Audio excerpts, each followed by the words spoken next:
is on HuffPost Live. Rapper, actor, father, Common is here to talk about his 11th studio album, Black America Again. Thanks for joining me. Yeah, great to see you. How are you, man? Excellent. Why the title, Black America Again? Well, that title, it initiated because I was looking at what's been going on in our country, and I was thinking, like, with black people specifically, and thinking how our history has been that story of brutality, of oppression, of breaking up the black family, really lack of value for black life. And you know, that thought came to me because I was working with an artist who was doing a song about Sandra Bland, and I thought about her life. And I just also was thinking about, you know, I saw Straight Outta Compton and was looking at the Rodney King footage and was like, wow, this is what we see going on now. That was the 90s. So that's why I called it Black America Again. But then the again actually started to become the future. It became like, what's the new narrative? Like, this is our history that is repeated. This is a cycle that is repeated. But I say in the song, brainwashed in the cycle to spin, we write our own story, Black America Again. So it's about writing a new story now. That's where Black America Again comes from. And it seems like the album and actually the video itself contains like a visual representation of the frustration that Black America is definitely feeling. What was behind your decision to have the entire Alton Sterling shooting at the top of the video? Yeah, well, the visionary behind that piece, Arthur Jaffa, is an incredible artist himself. And he has the tendency to do just powerful art that's provocative. And I honestly hadn't watched the Alton Sterling tape until we decided to put this in the film, and it's still hard for me to watch. I'm like, you know, I'm not the one that's like trying to look at all these videos of death. That's just not. But I think it set you in it put you in the right place to let you know that this is what's going on. And when you see these faces of black people, this is how we're affected by it. This is how we want to get through it.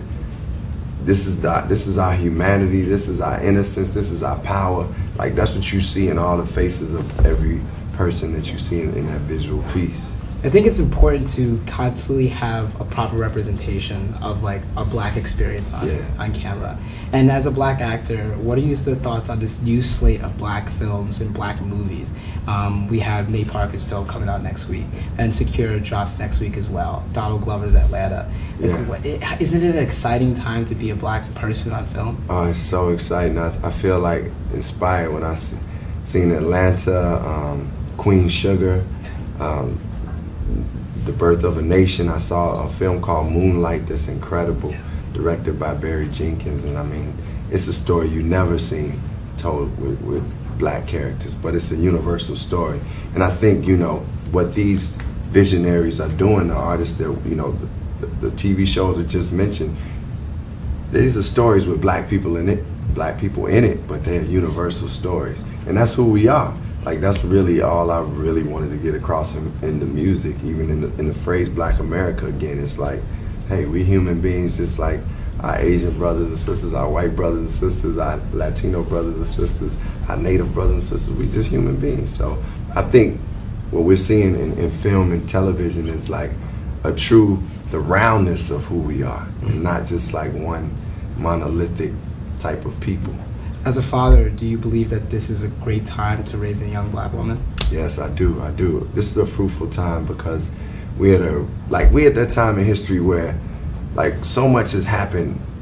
First black president, you know, you have a president, a guy that's running the presidential race that so many people don't believe even belongs there.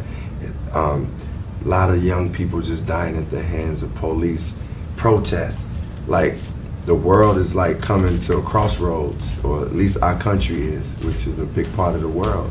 And now we have to make decisions. It's put in our face. It's in our faces. So now we have to make those decisions. I want my daughter to be a part of the progress. I want her to be like, you know what, I lived through these times, and this is how I contributed to these times to change the world for the better. And she'll change it for her generations to come. Do you speak to your daughter about the issues that are going on? Like, are you talking to her about the election? Are you talking to her about the police brutality that's going on? How do you explain these things to a young child? Well, I mean, my daughter is 19 years old, so I mean, we talk like real talk. You know, we have real conversations. My biggest thing is dealing with situations. Is for her, like if it has anything to do with law enforcement or anything of that nature, is to still just stay centered, stay like in tune with who you are, and don't let anything distract you, like that phone going off. Just stay focused. Just stay focused. Like when you're in that situation, you got to be centered, and you know, otherwise I just teach her to love herself, respect herself, but also just listen, bro. You know, like I listen to her, not even try to.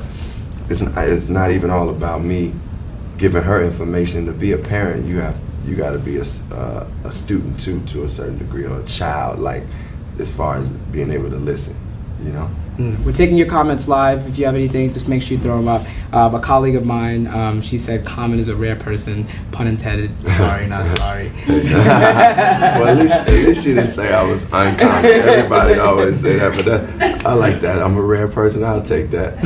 One thing you can say is like everybody always says. Like I remember you were speaking with the Breakfast Club, talking about after your role in Selma, more people recognize you on the street than with your 20 plus years in music. Yeah. Well, what was it about that seminal role that really brought you, I guess, for some odd reason, to the broader American consciousness? Yeah, well, you know, to be honest, I think just me participating in films in general and television has brought me to a new audience that didn't know me as a hip hop artist, because, you know, point blank, there's some people that don't listen to hip hop, some people that don't listen to my style of hip hop, some people that just be like, I ain't into that common sound, you know. So I mean, it's just the rules of art. You know, you make things, and everybody is not going to reach everybody.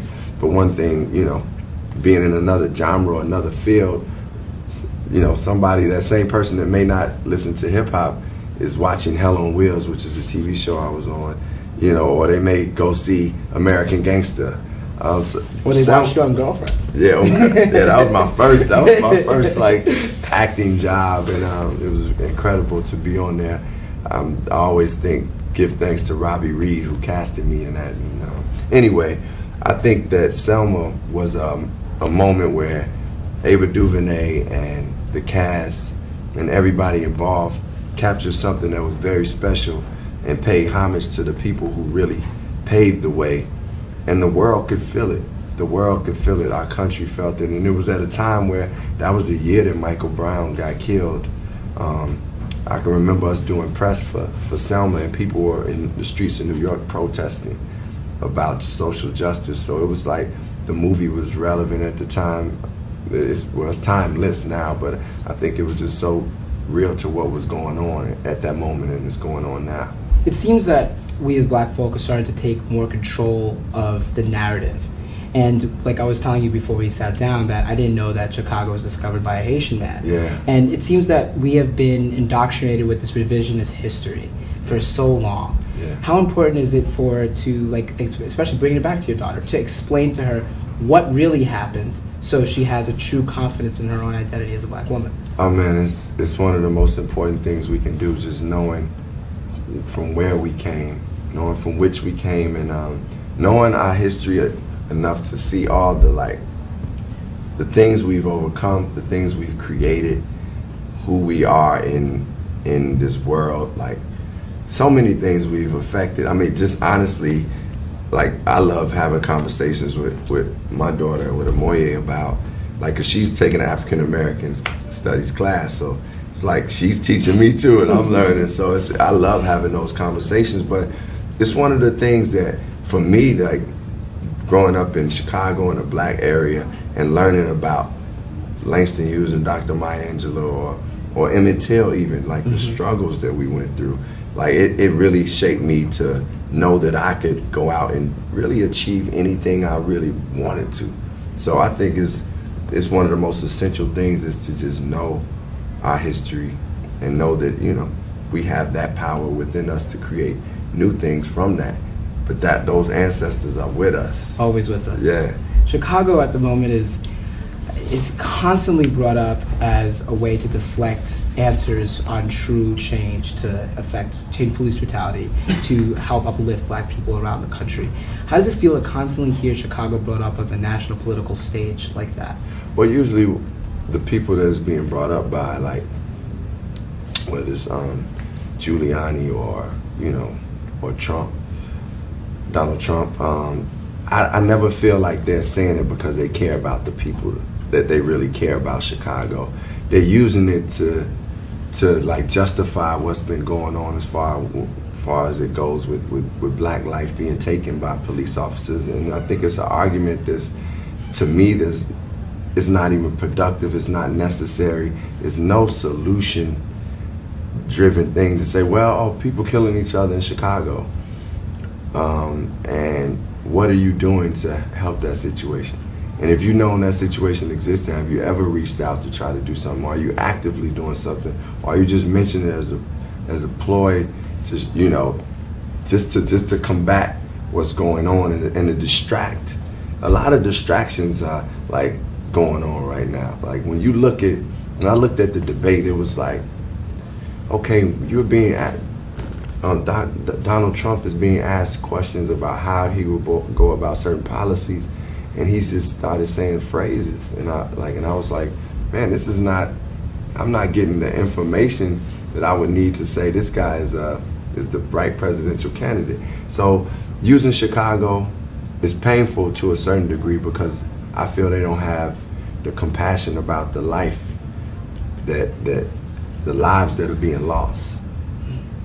And they'll just make a statement for their own benefit, and it's pretty selfish to me, and it's a depiction of what we don't need in America. We don't need people that really don't care acting like they do care, and saying things that's just, for your own personal gain when there's people out there.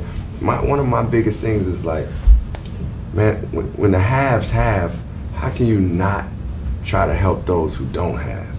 And it's like, you're not really even in touch with the people that don't have, with some of the middle class, with some of the people that are poor. So to use that, throw Chicago in there, it's just part of the political theater that we see, political propaganda, and I ain't falling for it. He was advocating for, I'm watching, it's like, we need stop and frisk. And I just felt that, it seemed dehumanizing, yes, in a way, that we were being used as a pawn, essentially. Do you feel that way in a sense that they're not really tackling the causes of these issues? Well, yeah, I think to like say, yeah, I want stop. Let's get stop and frisk on a federal level is really adding fuel to the fire of just depicting young black and brown people as criminals and allowing us to be less safe and us to feel less like human beings and to feel even more judged and more targeted, because that just allows any person that's in law enforcement to just stop you, which they already do, and stop and frisk you like you're a human being walking down the street, and that person can just stop because of their own choice and just say, I'm going to search through your body and feel whatever and touch whatever I need to touch and take off you whatever I need to take off you, which they do that anyway, but it's the point is that it shouldn't be illegal. It shouldn't even be, like, if you really want to get to the root of some of the problems, let's sit down and have, the head of police departments, let's work with the training and work with the communities and start communicating, because obviously it's not all police are not bad. That would be, for us to generalize all police is bad, is like, we can't generalize any sect of people or professionals or race. So I think if Donald Trump or whomever he mentioned the stop and frisk, if he really wanted to solve the problem, then I think he would go about it in a way that was more from the standpoint of how do we get police officers to even deal with this situation in a way where it's not a combative thing. And that may take time, but we got to do it. It's going to be hard. Yes, it's not going to be easy. But man, it's look, things is hard, man, it's worth it. Like, if it's worth saving the lives of, think about how many names and how many times we hashtag. These are people's lives that are lost. They family members, kids are crying. It's mothers, uncles, feeling like the loss. I don't know if you've lost anybody in your life, but I have. And it's not, to lose somebody in your life is already trauma. But to lose somebody in your life for something that doesn't even have any reason or justification, it's gotta be like, I mean, I haven't experienced that.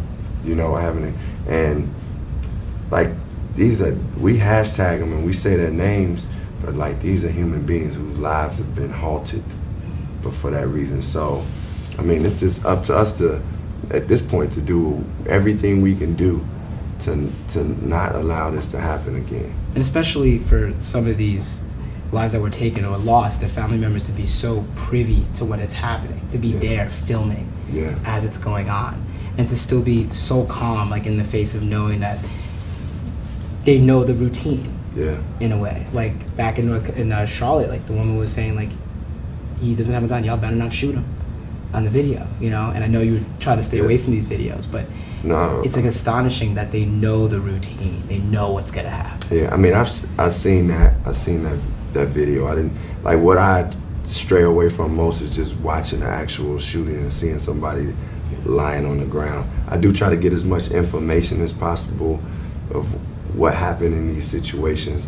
And you know, when you think about the sister who was with Philando Castile, the strength that she had to show to be able to just still continue to film while somebody she loved is like right there bleeding out, been shot by the police. That's a strength, man, that's the strength that like civil rights people had, and that's the strength that we have now. Like, that's the strength that she showed it. There's people out there like this standing up in that way. That's another level of strength. And I feel like with that strength now, it's like about us taking that and for his life, for her life, going out and connecting the next dots. How do we get the police chiefs that we want to be in the right positions? How do we get the people that locally and statewide is going to like really do things to benefit our public schools and benefit our children so that they get good education? It's about identifying those things now, because we have the strength, the energy, the power, and really a lot of the knowledge. Now is, you know, connecting those things. Good. We have a comment that's literally right on time. Laurel Easter says, Common, what should we do as a community to provoke more progress in social justice? Well, I think as a community, how do we provoke more progress is to make people aware, involve our communities in things that are positive too. So when we form that bond and that unity in that relationship, when things are not going right, we still have that community. Like if you and I have been through some things together good, when things go bad, most likely you're gonna be right there with me. So I think, you know, it's about forming that community on the good days and the bad days, just being there, communicating, also knowing what your neighbor needs too. Because I remember living in Brooklyn, and man, it was a blackout. All the lights went out. 2003? Yeah. There was a blackout, and I went, and one of the most sad things that I felt was like, I didn't know who my neighbor was. But this was the first time I went over and just spoke with my neighbor. And it was like, damn, I need to pay more attention to my neighbor just to know. And communities, like we can't get into that old mentality. You know, I love my grandmother, but my grandmother said to me, man, I don't be wanting to go outside, them boys are shooting. She didn't use the word boys, but she's like, them boys is shooting, you know. I ain't going to mess with them. They crazy out there. I think I don't want us to be like just judging our own and not embracing our community. Like, it's beauties in our community, in Chicago, in Baltimore, it's Atlanta, wherever you, Brooklyn, it's beautiful things there. Embrace those beautiful things and build on those. And then whatever things that we need to correct, we communicate. That's what community got the word in it, right? Yeah, and that's essentially what is needed. Yeah. You know, before we got out of here, Chance the Rapper was yesterday just announced that he's going to perform at the White House for Christmas. Yeah. And I know you had a relationship with him that goes back a little deeper than just this music thing. Yeah. Can you talk to us a little bit about that? Yeah. It was funny when I mentioned my grandmother. Chance told me this story. Like he said, do you understand that like my grandmother and your grandmother were friends, and one day your grandmother asked you to call, this rapper, her friend's grandson, and just talk to him about rap. And he told me I did it, and I left a message, and it was him. My grandmother and his grandmother was like they were cool, and she was like, can he call my grandson? And I called him, and I just left him a message, and he was like, what? This Common called me. Like this is in his high school days, I believe. I gotta say, I was just listening to Chance on the way here. I really love what he's doing musically and also just socially. Like, I mean, it's really special, man, because you listen to those songs, he talking about God in his songs, he talking about his dog. It's like things that you want in hip-hop, like an honesty, a purity, and a talent there that I love. But then, beyond hip-hop, he goes out, and you're still having fun, but he does things that are there for change. So we connected. He came out to our iFest, and supported our festival, even though he had a festival the same day. And yeah, man, we're gonna continue to connect. I'm just there to support no matter what. He's one of the dopest. So when's the album coming out? My album's coming November 4th. It's called Black America Again, and it's really a piece of art, man. It's produced by Kareem Briggins and Robert Glasper. The song Black America Again is featuring Stevie Wonder. A lot of the work that I have on my album is like artwork done by this artist named Lorna Simpson, and I have these short films directed by Ava DuVernay and Casey Lemons and Malcolm Lee, and Bradford Young has done the short film. So I'm excited. It's like a piece of art. It's coming. Yeah. It's coming. Make sure you guys check out Black America Again, coming out in November. Common, thank you so much. Thank you. Great to see you. Congratulations as well. Thanks, on the 11th album, 25 plus years. It's amazing to be in your presence. Oh, man. Thank you, brother. Thank you. My name is Jacques Morale. You're watching Black Voices on HuffPost Live. See you guys soon.